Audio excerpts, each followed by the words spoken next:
ಸ್ನೇಹಿತರೆ ನಮಸ್ಕಾರ, ನಾನು ನಿಮ್ಮ ಬಾಲಕೃಷ್ಣ ಬರಗೂರು. ಸ್ನೇಹಿತರೆ, ನಾನಿವತ್ತು ಶಿರಾ ತಾಲೂಕಲ್ಲಿರುವಂತಹ ಯಾದ್ಲಡ್ಕು ಅನ್ನೋ ಗ್ರಾಮದಲ್ಲಿದ್ದೇನೆ. ಯಾಕಪ್ಪ ಈ ಗ್ರಾಮಕ್ಕೆ ಬಂದೆ ಅಂತಂದ್ರೆ, ನೀವು ನನ್ನ ನೋಡ್ತಾ ಇರ್ಬೋದು ಹಿಂದೆಡೆ, ಇದು ಇಪ್ನೇರ್ಲೆ ಅಂತಾರೆ, ಮತ್ತೆ ರೇಷ್ಮೆ ಅಂತಾರೆ ನಮ್ಮ ಕಡೆಗೆ. ಈ ಗ್ರಾಮದಲ್ಲಿ ಮೊನ್ನೆ ಮೊನ್ನೆ ಅಂದ್ರೆ ರೀಸೆಂಟ್ ಆಗಿ ಒಂದು 15 ದಿನ 10 ದಿನ ಆಯ್ತೇನೋ, ಒಂದು ರಾಮನಗರಕ್ಕೆ ಇಲ್ಲಿಂದ ಗೂಡು ಹಾಕೊಂಡು ಹೋಗಿದ್ರು. ರಂಗನಾಥ್ ಅಂತ ಹೇಳ್ಬಿಟ್ಟು, ಇದೇ ಗ್ರಾಮದ ರಂಗನಾಥ್ ಅವರು. ಅವ್ರಿಗೆ ಅಲ್ಲಿ ಒಂದು ಅಭಿನಂದನಾ ಪತ್ರ ಕೊಟ್ಟು ಒಂದು ಗೌರವ ಸಮರ್ಪಣೆ ಮಾಡಿದ್ದಾರೆ. ಯಾಕೆ ಅಂತಂದ್ರೆ, ಅವರು ಹೆಚ್ಚಾಗಿ ಆ ಬೆಳೆನ ಬೆಳೆದಿದ್ರು. ನನಗೆ ಶಿರಾಕ್ ಹೋದಾಗ ನನಗೆ ಇಲಾಖೆಯವರು ಈ ರಂಗನಾಥ್ ಅನ್ನೋರ್ದು ಒಂಚೂರು ಫೋಕಸ್ ಮಾಡಿ ಒಂಚೂರು ಹೈಲೈಟ್ ಮಾಡಿ ನಮ್ಮ ತಾಲೂಕಲ್ಲಿ ಒಂದು ಹೆಸರಾಗ್ಲಿ ಅಂತ ಹೇಳಿದ್ರು. ಹಾಗಾಗಿ ನಾನಿವತ್ತು ಅವರು ಗ್ರಾಮಕ್ಕೆ ಬಂದಿದ್ದೀನಿ, ಅವರ ತೋಟದಲ್ಲೇ ಇದ್ದೀನಿ. ಈ ರೇಷ್ಮೆ ಬಗ್ಗೆ ಅಂದ್ರೆ ಯಾವ ರೀತಿ ಇದು ಪ್ಲಾನ್ ಮಾಡಿದ್ರು, ಅವ್ರಿಗೆ ಗೈಡೆನ್ಸ್ ಯಾರು ಕೊಟ್ರು, ಜೊತೆ ಇದಕ್ಕೆ ಬೆಳೆಯೋದಕ್ಕೆ ಇಂಟ್ರೆಸ್ಟ್ ಹೇಗೆ ಬಂತು, ಮತ್ತೆ ಆ ಬೆಳೆಯೋಕರ ಗೂಡೆಲ್ಲ ಯಾವ ರೀತಿ ತಯಾರು ಮಾಡ್ತಾರೆ, ಮತ್ತೆ ಫೈನಲಿ ಮಾರ್ಕೆಟ್ಗೆ ಯಾವ ತರ ಹಾಕೊಂಡು ಹೋಗ್ತಾರೆ, ಅಲ್ಲಿವರೆಗೂ ಡೀಟೇಲ್ಸ್ ಸಂಪೂರ್ಣವಾದ ಮಾಹಿತಿ ತಗೊಳ್ತೀನಿ. ಅವರು ನಮ್ಮ ಜೊತೆಗಿದ್ದಾರೆ, ಅವ್ರನ್ನ ನಾನೇ ಮಾತಾಡಿಸ್ತಾ ಇದ್ದೀನಿ. ಅಣ್ಣ ನಮಸ್ತೆ. ನಮಸ್ತೆ. ನನ್ನ ಹೆಸರು ಬಾಲಕೃಷ್ಣ ಅಂತ. ನಮ್ಮ ಹೆಸರು ರಂಗನಾಥ್ ಅಂತ. ನಿಮ್ಮ ಹೆಸರು? ರಂಗನಾಥ್. ರಂಗನಾಥ್ ಎಲ್ಲಾರು. ಓಕೆ, ನೋಡಿ ಇವರೆಲ್ಲ ರೇಷ್ಮೆ ರೈತಗಾರರು, ಅಂದ್ರೆ ರೇಷ್ಮೆನ ಬೆಳೆ ಬೆಳಿತಾರೆ. ನಾನು ಈಗ ಇವ್ರ ಬಗ್ಗೆ ಒಂದು ವಿವರಣೆ ಕೊಟ್ಟನಲ್ಲ, ಅದು ಇವರೇ ರಂಗನಾಥ್ ಅಂತ. ಮೊನ್ನೆ ನಮ್ಮ ತಾಲೂಕಿಗೆ ಒಂದು ಹೆಸರು ತಂದಿದ್ದಾರೆ. ಅಣ್ಣ, ನಮ್ಮ ಆಡಿಯನ್ಸಿಗೆ ಒಂದ್ಸಲ ನಮಸ್ಕಾರ ಮಾಡಿ. ಯಾರೆಲ್ಲ ವಿಡಿಯೋ ನೋಡ್ತಾ ಇದ್ದೀರಾ, ನಮಸ್ಕಾರವಾಗಿ ಶೇರ್ ಮಾಡಿ, ಯಾಕಂದ್ರೆ ಇದು ಹೆಚ್ಚು ಹೆಚ್ಚು ಜನಕ್ಕೆ ತಲುಪಬೇಕು. ಅಂದ್ರೆ ಇದ್ರ ಬಗ್ಗೆ ಗೊತ್ತಿಲ್ದರೂ ಸಹ ಇದ್ರ ಬಗ್ಗೆ ತಿಳ್ಕೊಂಡು ಅವರು ರೇಷ್ಮೆ ಬೆಳೆಗಾರಾಗಿ ಅವರೊಂದು ಜೀವನನ ರೂಪಿಸ್ಕೋಬಹುದು. ಅಣ್ಣ, ಇದು ನಿಮ್ಗೆ ಐಡಿಯಾ ಯಾವ ತರ ಬಂತು ರೇಷ್ಮೆ ಬೆಳಿಬೇಕು ಅಂತ? ಏನಿಲ್ಲ ಸಹ, ಎಲ್ಲ ಜನ ಬೆಳಿತಾ ಇದ್ರ ಅವಾಗ. ನಮ್ಮರು ಇವರೇ ಎಲ್ಲರಿಗೆ ಇದಿರಿದ್ದು, ನಮ್ಗೇನ್ ಅಷ್ಟೊಂದು ಗೊತ್ತಿರ್ಲಿಲ್ಲ. ಹಾಕ್ಸಿದ್ರು, ಎಲ್ಲ ಮಾಡಿದ್ರು, ಅವರೇ ಗೈಡೆನ್ಸ್ ಕೊಡಕ್ಕೂ ಬರ್ತಿದ್ರು. ಹುಳನ ನೋಡಕ್ಕೂ ಅದಕ್ಕೆಲ್ಲನ ನಮ್ಗೇನ್ ಅಷ್ಟೊಂದು ಐಡಿಯಾ ಇರ್ಲಿಲ್ಲ. ಇವ್ರಿಗೆ ಕೊಟ್ಟಂಗೆ ನಮ್ ಇದು ಮಾಡಿದ್ವಿ ಐಡಿಯಾ ಎಲ್ಲನ. ಎಷ್ಟು ವರ್ಷ ಆಯ್ತು ಇದು ಬೆಳಿತಾ? ನಾನ್ ಬೆಳೆಯಕ್ಕೆ ಇನ್ನ ಹಿಡ್ಕೊಂಡು 3 ತುಂಬ 4 ಆಗೈತೆ ಅಷ್ಟೇ. 4ನೇ ವರ್ಷ. 4ನೇ ವರ್ಷ. ಅಣ್ಣ, ಈಗ 4 ವರ್ಷದಿಂದ ಬೆಳಿತಾ ಇದ್ದೀನಿ ಅಂತ ಹೇಳಿದ್ರಿ. ಈ ರೇಷ್ಮೆ ಬೆಳೆ ಹಾಕೋದಕ್ಕೆ ಸ್ಫೂರ್ತಿ ಯಾರಣ್ಣ ನಿಮ್ಗೆ? ಪೂರ್ತಿ ಎಲ್ಲಾನ ಇವರೇ ಹೇಳಿದ್ ಸರ್ ನಮ್ಗೆಲ್ಲ. ಅಂದ್ರೆ ಅನುಭವ ಕೊಟ್ಟಿ ಅನುಭವ ಇದ್ದ ಇವರೇ ಹೇಳಿದ್ರು ಅದೆಲ್ಲ. ಈಗ ತೋಟದಲ್ಲಿದ್ದೀನಿ. ಈ ತೋಟದಲ್ಲಿ ನೀವು ಕಡ್ಡಿನ ಇದು ಬೆಳೆ ಬರ್ಬೇಕು ಅಂತಂದ್ರೆ ಇದನ್ನ ಯಾವ ತರ ನೀವು ಅಂದ್ರೆ ಊರೋದು, ಅಂದ್ರೆ ಸಸಿ ತಾಂಬತ್ತೀರಾ, ಬೀಜ ತಾಂಬತ್ತೀರಾ? ನಾವೇ ನಾಟಿ ಮಾಡಿರೋದು ಸರ್. ಇದು ತಂದು ನಾವೇ ಕಡ್ಡಿ ಯಾವ ತರ ತಾಂಬತ್ತೀರಾ? ನಮ್ಮ ಕಡ್ಡಿ ಕಟ್ ಮಾಡ್ಕೊಂಡು ನಾಟಿ ಮಾಡಿ ನಾವೇ ಹೊಲ್ದಾಗ ಇದ್ ಮಾಡಿ ಹಾಕಿರೋದು, ನರ್ಸರಿ ಮಾಡಿ ಹಾಕಿರೋದು ನಾವೆಲ್ಲ. ಅಂದ್ರೆ ಇದು ದಪ್ಪ ಆಗುತ್ತಲ್ಲ, ದಪ್ಪ ಆದ್ಮೇಲೆ ಆ ಕಡ್ಡಿ ತಂದು ಕಟ್ ಮಾಡಿಟ್ರೆ ಬೆಳಿಬೋದಾ? ಬೆಳಿಬೋದು ಸರ್, ನರ್ಸರಿ ಮಾಡಿ. ಅಂದ್ರೆ ನೀವು ಫಸ್ಟ್ ನರ್ಸರಿ ಮಾಡಿ ಅಂದ್ರೆ ಬೇರ್ ಬಂದಾದ್ಮೇಲೆ ಎತ್ಕೆ ಬಂದು ನಾವು ಹಾಕಿರೋದೆಲ್ಲ. ಇದಕ್ಕೆ ಯಾವ್ದೇ ಬೀಜ ಗೀಜ ಆತರ ಏನು? ಬೀಜ ಗೀಜ ಏನಿಲ್ಲ ಸರ್, ಕಡ್ಡಿ ಅಷ್ಟೇ ಸರ್. ಬಲ್ತಿಯ ಕಡ್ಡಿ ತಂದು ಇದನ್ನ ಒಂದು 3 ಇಂಚ್ ಕಟ್ ಮಾಡ್ಕೊಂಡು 3 ಇಂಚ್ ಕಟ್ ಮಾಡ್ಕೊಂಡು ಒಂದ್ 4-5 ತಿಂಗಳು ನರ್ಸರಿ ಮಾಡ್ತೀವಿ. ಚೆನ್ನಾಗಿ ಬೇರ್ ಬಿಟ್ಕೊಂಡಾದ್ಮೇಲೆ ತಿರ್ಗಿ ಅದನ್ನ ಕಿತ್ತು ನಾವು ದಾಯ ನಮ್ಗೆ ಎಷ್ಟು ಬೇಕು 4-3, 5-3 ಇದನ್ನೆಲ್ಲ ಮಾಡ್ಕೊಂಡು ನಾವು ಹಾಕೊಂತೀವಿ. ಅವಾಗ ಹಾಕೊಂಡಾದ್ಮೇಲೆ ಒಂದ್ 6 ತಿಂಗಳು ಆದ್ಮೇಲೆ ಕಟಾವ್ ಬರ್ತೈತಿ ರೇಷ್ಮೆ. ಆಮೇಲೆ 6 ತಿಂಗಳು ಆದ್ಮೇಲೆ ಒಂದ್ ಕಟಾವ್ ಆದ್ಮೇಲೆ ಪ್ರತಿ 2 ತಿಂಗಳಿಗೆ ಒಂದ್ಸತಿ ಕಟಾವ್ ಆಗ್ತಾ ಇರ್ತೈತಿ. ಪ್ರತಿ ಚೆನ್ನಾಗ್ ಗೊಬ್ಬರ ನೀರು ಕೊಟ್ಕೊಂಡ್ರೆ 1.5 ತಿಂಗಳಿಗೆ ಕಟಾವ್ ಆಗುತ್ತಿದ್ದು. ಈಗ ಒಂದ್ ಸ್ವಲ್ಪ ಚಳಿಗಾಲ ಬಂದಾಗ ಏನಾಗುತ್ತೆ ಅಂದ್ರೆ ಈ ಸುಳಿಗೂ ಅದಕ್ಕೂ ಒಂದ್ ಸ್ವಲ್ಪ ಹುಳ ಇದಾಗಿ ಥಂಡಿಗೆ ಬೆಳೆಯಲ್ಲ. ಅವಾಗ ಒಂದ್ 2 ತಿಂಗಳು ಇದಾಗುತ್ತೆ. ಆದ್ರೆ 2 ತಿಂಗಳು ಕಟಾವ್ ಆಗುತ್ತೆ. ಬೇಸಿಗೆ ಎಲ್ಲ 1.5 ತಿಂಗಳು ಎಲ್ಲ ಚೆನ್ನಾಗಿ ನೀರು ಗೊಬ್ಬರ ಕೊಟ್ರೆ ಕಟಾವ್ ಆಗುತ್ತೆ. ಓಕೆ, ಇದು ನೀವು ಕಡ್ಡಿ ಏನು ನರ್ಸರಿ ಮಾಡಿ ಊರ್ತಿರಲ್ವಾ, ಊರ್ದಾಗ ಅದು ಸೊಪ್ಪು ಚೆನ್ನಾಗಿ ಬರ್ಬೇಕಂದ್ರೆ ಎಷ್ಟು ತಿಂಗಳು ಟೈಮ್ ತಗೊಂಡು? ಒಂದು 3 ತಿಂಗಳು ಬೇಕು. 6 ತಿಂಗಳು ಬೇಕಾಗುತ್ತೆ. ಇದು ಒಂದ್ ಕಟಾವಿಗೆ ಫಸ್ಟ್ನೇ ಕಟಾವು 6 ತಿಂಗಳು ಬೇಕು. ಚೆನ್ನಾಗಿ ಕಡ್ಡಿ ಬಲಿಬೇಕು ಸರ್. ಕಡ್ಡಿ ಚೆನ್ನಾಗಿ ಬಲ್ತಷ್ಟು ನಮಗೆ ನೆಕ್ಸ್ಟ್ ಕಟಿಂಗು ಚೆನ್ನಾಗಿ ಫಲವತ್ತತೆ ಕೊಡುತ್ತೆ. 6 ತಿಂಗಳು ಆದ್ಮೇಲೆ ನಾವು ಹುಳ ತಂದು ಮೇಯಿಸ್ಕೋಬಹುದು. ಅವಾಗ 6 ತಿಂಗಳು ಆದ್ಮೇಲೆ ನಾವು ಹುಳ ಇಂಡೆಂಟ್ ಮಾಡ್ಕೊಂಡು ತಂದು ಮೇಯಿಸ್ಕೋಬಹುದು. ಆಮೇಲೆ ಇನ್ನೊಂದು ಹೇಳಿದ್ರೆ ನೀವು, ಇದು ಚಳಿಗಾಲದಲ್ಲಿ ಏನೋ ಕಾಯಿಲೆ ಬರುತ್ತೆ, ಬರಲ್ಲ ಸೊಪ್ಪು. ಈ ಹುಳ ಈ ಸೌತೆ ಗಿಡ ಎಲ್ಲ ಹಾಕ್ತಾರಲ್ಲ, ಆ ಟೈಮ್ ಅಲ್ಲಿ ಇದಕ್ಕೆ ಹುಳ ಬೀಳುತ್ತೆ ಇದಕ್ಕೆ ಸುಳಿಗೆ. ಅವಾಗ 1 ಟೈಮ್ ಮಾತ್ರ ನಾವು ಔಷಧಿ ಸ್ಪ್ರೇ ಮಾಡ್ಕೊಂಡ್ರೆ ಆಮೇಲೆ ಮತ್ತೆ ಬರಲ್ಲ. ಇವಾಗ ಬರಲ್ಲ, ಇನ್ನ ನೆಕ್ಸ್ಟ್ ಚಳಿಗಾಲ ಸ್ಟಾರ್ಟ್ ಆದಾಗ ಮಾತ್ರ ಬರುತ್ತೆ. ಅದು ಔಷಧಿ ಸ್ಪ್ರೇ ಮಾಡ್ತಿರಲ್ವಾ ಇದಕ್ಕೆ? ಸ್ಪ್ರೇ ಮಾಡಿದಾಗ ನೀವು ಉಳುಕಿ ಸೊಪ್ಪು ಹಾಕ್ತಿವಿ, ಬಟ್ ಒಂದ್ 20 ದಿನ ಲೇಟ್ ಮಾಡ್ತೀವಿ. ಆ ಟೈಮ್ ಅಲ್ಲಿ ಮಾತ್ರ ಚೆನ್ನಾಗಿ ಆರ್ಬೇಕು. ಅದು ಒಂದೇ ಸರಿ ಸ್ಪ್ರೇ ಮಾಡೋದು, ಒಂದ್ ಸರಿ ಅಷ್ಟೇ. ಒಂದ್ 2 ತಿಂಗಳು ಇರುತ್ತೆ ಆ ತರ, ಆಮೇಲೆ ಏನ್ ಬರಲ್ಲ. ಅದು ಏನು ರೋಗನೇ ಇರಲ್ಲ ಇದಕ್ಕೆ ಔಷಧಿನೇ ಹೊಡೆಯಂಗಿಲ್ಲ. ಆಕ್ಚುಲಿ ಅವಾಗ ಒಂದ್ ಟೈಮ್ ಹೊಡಿಲೇಬೇಕು ನಾವು. ಹೊಡಿಲಿಲ್ಲ ಅಂದ್ರೆ ಈ ತೋಟ ಬೆಳೆಯಲ್ಲ. ಅವಾಗ ಸೊಪ್ಪು ಡಿಮ್ಯಾಂಡ್ ಜಾಸ್ತಿ ಆಗುತ್ತೆ. ನಾವು 200 ಮಟ್ಟ ಮೇಸಂಗಿದ್ರೆ ಅವಾಗ 100 ಮಟ್ಟನೇ ಮೇಸಕ್ಕಾಗದು ಆ ಟೈಮಲ್ಲಿ ಮಾತ್ರ. ಅವಾಗ ಸೊಪ್ಪಿಗೆ ಡಿಮ್ಯಾಂಡ್ ಜಾಸ್ತಿ ಆಗುತ್ತೆ. ಅವಾಗ ಏನ್ ಮಾಡ್ಬೇಕು ರೈತರು, 200 ಮಟ್ಟ ಮೇಯಂಗಿದ್ರೆ 100 ಮಟ್ಟ ತಂದು ಮೇಯಿಸ್ಬೇಕು. ಡಿಮ್ಯಾಂಡು ಜಾಸ್ತಿ ಆಗುತ್ತೆ. ಅವಾಗ ನಾವು ಇನ್ನೊಬ್ರ ಹತ್ರ ಹೋಗೋದು, ಅವರು ರೇಟ್ ಜಾಸ್ತಿ ಹೇಳೋದು, ಆ ತರ ಎಲ್ಲ ಆಗುತ್ತೆ. ಅದು ಮಾಡಬಾರ್ದು ರೈತರು. ನಮ್ಮ ಒಂದ್ ಎಕರೆ ಹೆಂಗಿಲ್ಲ ಅಂದ್ರೆ 250 ಮಟ್ಟದಿಂದ 300 ಮೇಯಿಸ್ಕೋಬೋದಲ್ಲ. ಒಂದ್ ಎಕರೆ ಸೊಪ್ಪಿದ್ರೆ 250 300 ಮಟ್ಟ ಮೇಯಿಸ್ಕೋಬಹುದು ಒಂದ್ಸಲ. ಆದ್ಮೇಲೆ ಸೊಪ್ಪೆಲ್ಲ ಕಟಾವಾಗಿ ತಿರುಗಿ ಎಷ್ಟು ದಿನ ಗ್ಯಾಪ್ ಕೊಡ್ಬೇಕು? 2 ತಿಂಗಳಷ್ಟೇ. 1 ತಿಂಗಳು ಸೊಪ್ಪು ಹಾಕಿ ತಿರುಗಿ ಮಾಮೂಲಿ 1.5 ತಿಂಗಳು ಕಟಾವ್ ಆಗುತ್ತೆ. 1.5 ತಿಂಗಳು ಮತ್ತೆ ಕಟಾವ್ ಒಟ್ಟಿಗೆ 2 ತಿಂಗಳು ಮಧ್ಯದಲ್ಲಿ 1 ತಿಂಗಳು ಬೆಳೆಯಕ ಕಾಲ ನೀವು ನಾವು ಹೆಂಗ್ ಮಾಡ್ತೀವಿ ಅಂದ್ರೆ ನೋಡಿ ಇವಾಗ ಇದಾಗಿದೆ. 2 ಬ್ಯಾಚ್ ಮಾಡ್ಕೊಂಡ್ರೆ ನಾವು ತಿಂಗಳ ಬ್ಯಾಚ್ ಮಾಡ್ತಿರ್ತೀವ. ಇದೇನಾಗುತ್ತಂದ್ರೆ ಈಗ ಇದು ಕಟಾವ್ ಮಾಡಿದಾದ್ಮೇಲೆ ಇನ್ನೊಂದ್ ಬ್ಯಾಚ್ ಇರುತ್ತೆ, ಅದು ಮೇಯ್ತಾ ಇದೆ.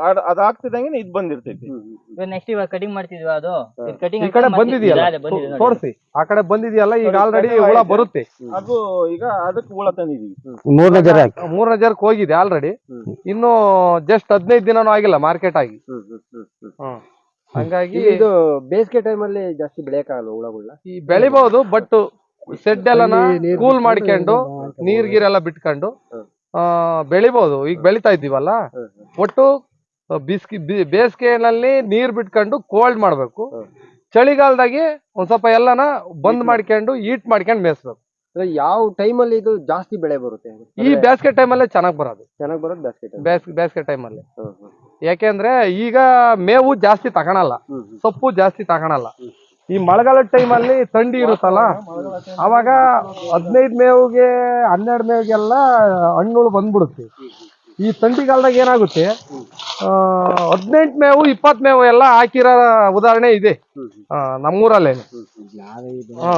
ಹಂಗಾಗಿ ಇವರೇ ಹಾಕ್ಯಾರ 15 ಮೇವು ಹಾಕಿದಾರೆ. ಇವಾಗ ಇನ್ನು ನಿನ್ನೆ ದಿವಸ ಮಾಡ್ಕೊಂಡವ್ರು ಹೋಗಿ. ಅಂದ್ರೆ ಇದು ಈಗ ಟೋಟಲ್ ಇದು ಎಷ್ಟು ಎಕರೆ ಇಟ್ಟಿದ್ದೀರಾ ನೀವು? ಇದು ಎಲ್ಲಾನ ಒಂದು 3 ಎಕರೆ 3.5 ಎಕರೆ ಬರ್ತೈತಿ. 3 ಎಕರೆನ ಬರ್ತೈತಿ ಇದು. 3 ಎಕರೆ ಅಂದ್ರೆ ನೀವು ಗ್ಯಾಪ್ ಎಲ್ಲೂ ಕೊಡಲ್ಲ, ಕಂಟಿನ್ಯೂಸ್ ಆಗಿ ಇರ್ತೈತಿ ನಮ್ದು, ಯಾವಾಗೂ ಕಂಟಿನ್ಯೂ ಆಗಿ. ಪ್ರತಿ ತಿಂಗಳು ಹೋಗ್ಬೇಕು ನಾವು ಮಾರ್ಕೆಟ್ಗೆ. ಅದಕ್ಕೆ ಅಂದ್ರೆ ನಿಮ್ಗೆ ಸೊಪ್ಪು ಆತರ ಏನೋ ಶಾರ್ಟೇಜ್ ಬರಲ್ಲ? ಶಾರ್ಟೇಜ್ ಬರ್ತೈತೆ. ಒಂದ್ ಸ್ವಲ್ಪ ಹೊರಗಡೆ ಹೋಗ್ತಾ ಬತ್ತೀವಿ. 1 ದಿನ 2 ದಿನಕ್ಕೆ ಮಟ್ಟಕ್ಕೆ ಶಾರ್ಟೇಜ್ ಬಂದೇ ಬರ್ತೈತಿ ಈಗ. ಯಾಕಂದ್ರೆ 2 ಬ್ಯಾಚ್ ಒಂದು ಬ್ಯಾಚ್ ಎಷ್ಟು ಹುಳ ಇರ್ತೀರ? ನಾವು 225 ಇಕ್ತೀವಿ ಅಷ್ಟೇ, ಒಂದು ಬ್ಯಾಚ್ಗೆ ಅಷ್ಟೇ. ಈಗ ಇದೇನು ರೇಷ್ಮೆ ಸೊಪ್ಪಿನ ಬಗ್ಗೆ ಬೇರೆ ರೈತರಿಗೆ ಏನ್ ಮಾಹಿತಿ ಕೊಡ್ತೀರಾ ನೀವು? ಅಂದ್ರೆ ಬೆಳಿಬಹುದು ಅಂತೀರಾ, ಬೆಳಿಬಾರ್ದು ಅಂತೀರಾ, ಅಥವಾ ತುಂಬಾ ಈಸಿ ಐತಿ ಅಂತೀರಾ? ಇದು ಈಜಿ ಐತಿ ಸರ್, ಕೆಲಸ ಮಾತ್ರ ಯಾವು ಇಲ್ಲ. ಎಲ್ಲ ಬಿಟ್ರೆ ಸರ್ ಇದ್ರಂತ ಈಜಿ ಯಾವ್ದಿಲ್ಲ ಸರ್. ಸ್ವಲ್ಪ ತಳ ಕುಕ್ಕಮತಕ ಕಷ್ಟ. ಇದು ಏನ್ ಗೊತ್ತಾ, ಒಂದ್ಸರಿ ಬಂಡವಾಳ ಹಾಕಿ ನಾವು ಹಾಕೋದು, ಇನ್ನ ಲೈಫ್ ಅಲ್ಲಿ ತಿರ್ಗಿ ಹಾಕಂಗಿಲ್ಲ. ಹೆಂಗೆ ಅಂದ್ರೆ ತಿಂಗಳ 2 ತಿಂಗಳಿಗೆ ಒಂದ್ಸರಿ ಕಟಿಂಗ್ ಆಗ್ತಾನೆ ಇರುತ್ತೆ. ಹಂಗಾಗಿ ಇದಕ್ಕೆ ನಾವು ಪದೇ ಡಿಮ್ಯಾಂಡ್ ಮಾಡೋಂತ ಅವಶ್ಯಕತೆ ಇಲ್ಲ. ಒಂದ್ಸರಿ ಬಂಡವಾಳ ಹಾಕ್ಬಿಟ್ಟು ನಾವು ಎಲ್ಲ ರೆಡಿ ಮಾಡಿದ್ರೆ ನೆಕ್ಸ್ಟ್ ತಿರ್ಗಿ ಹಾಕಂಗಿಲ್ಲ. ಸೊಪ್ಪು ಬತ್ತಾ ಇರುತ್ತೆ, ನಮಗ್ ಬಂಡವಾಳ ಬತ್ತಾ ಇರುತ್ತೆ.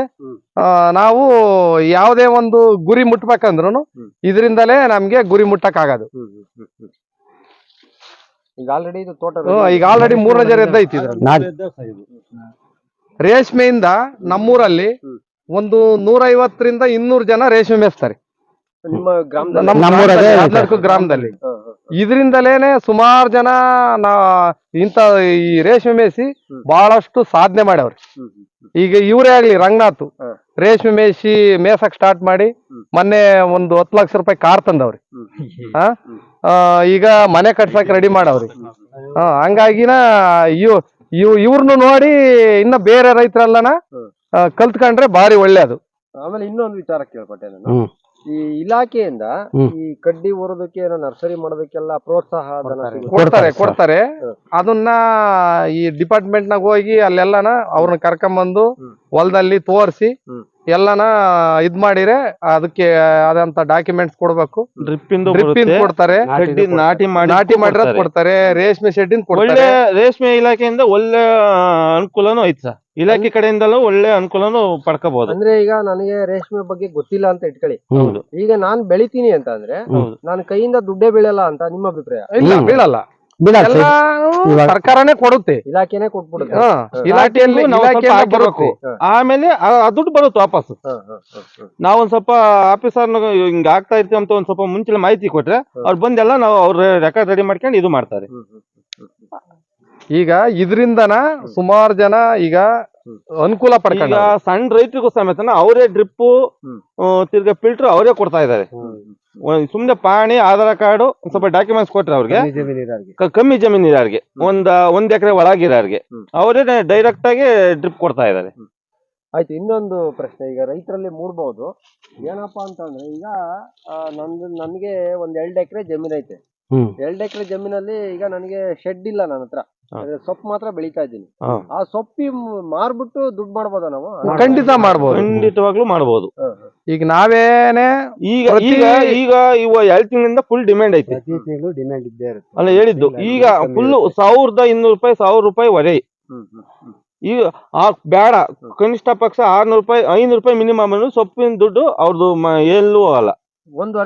ಕೆಜಿ ಲೆಕ್ಕ ಇರ್ತದೆ? ಇಲ್ಲ ಇಲ್ಲ ಇಲ್ಲ, ಎತ್ತ ಅಂತ ವರೆಗಳು ಸೊಪ್ಪು ಕೊಟ್ರು ಮೋಸ ಆಗಲ್ಲ, ದುಡ್ಡು ಬರುತ್ತೆ. ಅಂದ್ರೆ ರಿಸ್ಕ್ ಇಲ್ಲ. ರಿಸ್ಕ್ ಇಲ್ಲ. ಅಂದ್ರೆ ಒಂದು ಈ ತರ ನೋಡಿ, ಈ ತರ ಡ್ರಿಪ್ ಮಾಡ್ಬಿಟ್ಟು ನಾವು ಕಡ್ಡಿ ಊರ್ಬಿಟ್ರೆ ನಾವು ನೀವಾದ್ರೂ ಬೆಳ್ಕೋಬಹುದು, ಇಲ್ಲ ಬೇರೆಯಾದ್ರೂ ಸೊಪ್ಪು ಮಾರ್ಕೋಬಹುದು. ಸ್ನೇಹಿತರೆ ನೋಡಿದ್ರಲ್ವಾ, ಇವತ್ತು ನಾವು ರಂಗನಾಥ್ ಅವರ ತೋಟಕ್ಕೆ ಬಂದಿದ್ವಿ. ಈ ಸೊಪ್ಪು ನೋಡ್ತಾ ಇರ್ಬೋದು ನೀವು, ಎಷ್ಟು ಚೆನ್ನಾಗಿದೆ ನೋಡಿ. ಇದನ್ನ ನೋಡ್ತಾ ಇದ್ರೆ ನಿಜಕ್ಕೂ ನಮ್ಗೆ ಒಂಥರ ಖುಷಿ ಆಗುತ್ತೆ. ಯಾಕೆ ಅಂತಂದ್ರೆ ಈ ಸೊಪ್ಪನ್ನ ನೋಡ್ತಾ ಇದ್ರೆ ಎಂತ ಹಸುಗಳಿಗೆ ಬಿಟ್ರು ಮಾತ್ರ ಫುಲ್ ಮೇಲಾಕ್ಬಿಡ್ತವೆ, ಆ ತರ ಖುಷಿ ಆಗುತ್ತೆ, ಆ ತರ ಹಸಿರಾಗಿದೆ. ಆಮೇಲೆ ಇದಿಷ್ಟು ಈಗೇನು ಒಂದು 4-5 ಜನ ರೈತರಿದ್ದಾರೆ, ಅವರೆಲ್ಲ ಈ ತೋಟದ ಬಗ್ಗೆ, ಅಂದ್ರೆ ತೋಟ ಬೇಸ್ ಯಾವ ತರ ಹಾಕ್ಯಂಬೋದು, ಅಂದ್ರೆ ಯಾವ ತರ ಕಡ್ಡಿ ಊರೋದು, ನರ್ಸರಿಯಿಂದ ಹಿಡಿದು ಅಪ್ ಟು ನಮಗ್ ಬೇಡ ಅಂದ್ರೆ ಬೇರೆಯವ್ರಿಗೂ ಮಾರ್ಬೋದು, ಅಲ್ಲಿವರೆಗೂ ಸಂಪೂರ್ಣವಾಗಿ ಮಾಹಿತಿ ಕೊಟ್ರು. ಈ ಮಾಹಿತಿನ ಯಾರೆಲ್ಲ ನೋಡ್ತಾ ಇದ್ದೀರಿ ಇದನ್ನ ಹೆಚ್ಚು ಜನಕ್ಕೆ ಶೇರ್ ಮಾಡ್ರಿ.